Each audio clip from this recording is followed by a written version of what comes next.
it is crazy to think of your story because, again, like I don't think, right? Like there's no way you'd be making the music you make today if you haven't lived the life you've lived.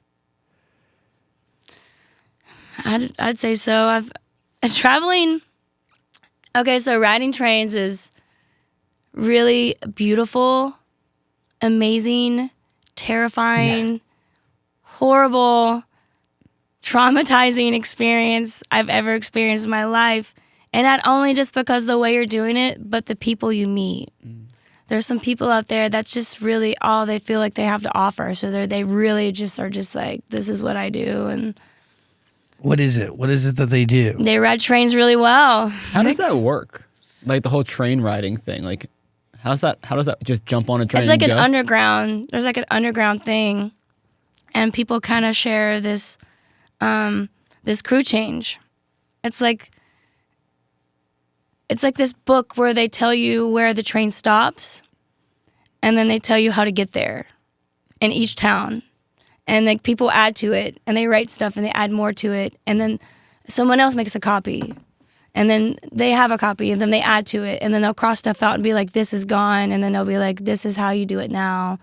So it's just like this underground communication that's happening, and it's actually just there's more people that do it than you would think, but I feel like since the pandemic, it's died down a lot, and I found my love of minor songs through that community, and not just because I'm from West Virginia, hardy har, but they just love to take major key songs and make them into a minor key, and that's just kind of the traveling kid mentality of music in that sense, and I've loved that, and it's been something that I've done myself ever since, like hearing that sort of style.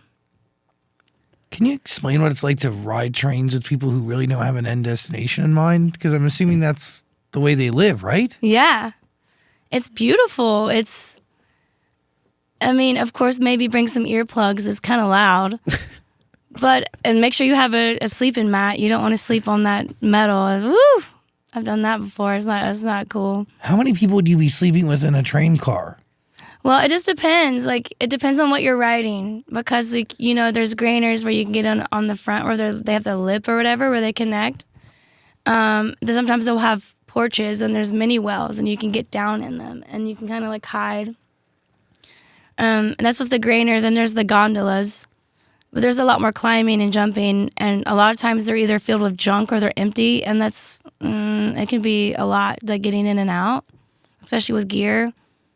And then of course there's the box cars, which is awesome, but you have to make sure you have like one of those train nails with you in case the door closes. You don't want the door to close. You don't want to be in there when it's closing, So you like want to like make sure it's like you've got like a good firm, something sturdy to keep it from closing. Oh my God, that's frightening. Do you learn these rules by trial and error, or did somebody teach you? Other people did for sure. The hobo sort of lifestyle was a lifestyle for people to move around to work.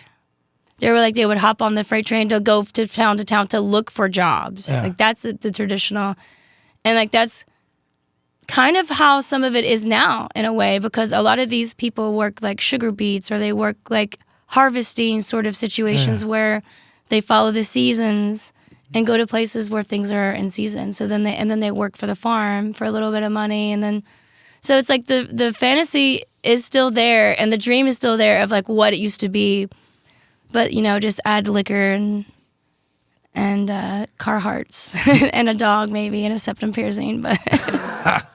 That's crazy. Early on in this interview, you mentioned that flying in planes was like exhausting, but it sounds like luxury compared to what you used to do. Yeah. But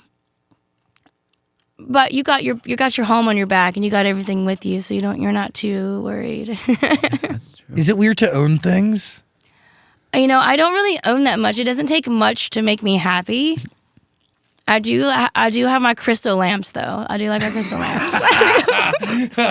Gets money, buys a fuck ton of crystals. Sick. Actually, the very first Sick. so true though. The very first thing I bought though, when I first made any little bit of money, was a really good sleeping bag. Wait, And I still have it, and it's like I have this crocheted like sleeping bag holder, and it's like a pillow, and then I still have my sleeping bag, and I'll take it with me sometimes, and I still sleep with it at my house.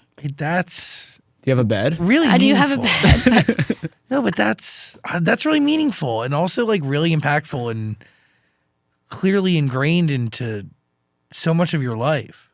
Yeah, and it's like I also like you do not want to see me in Gander Mountain. I will go off because I just love like the little like things that you can get there, like the little kits and like the chairs and the Oh, you like outdoor hammocks shit? and Yeah. and like just like I don't know, I'm just such a nerd with like the outdoor stuff. And like, you know, like I said, I bought the sleeping bag when I first made money, and then I got like a good headlamp and like a good like little hobo tool and Yeah, like but, some. but you're gonna use it for totally different purposes now. I know. Now it's like more like it's just like the memory of it and the maybe PTSD and mildly. That's it. It's really, I mean, it is such a fascinating way to live, but also, I don't know, like a beautiful story. And again, like, what an interesting glimpse of this country. And to be around people that, I don't, like, dude, like, that is country music today. Like, this is how country music is bred and crafted and created and where it comes from. Like, no one, there's very few people who ever step in our studio who have seen the sides of America that you've seen. And I really appreciate you being here. Thank you. And your story's fucking incredible. You're really exceptional. It's crazy.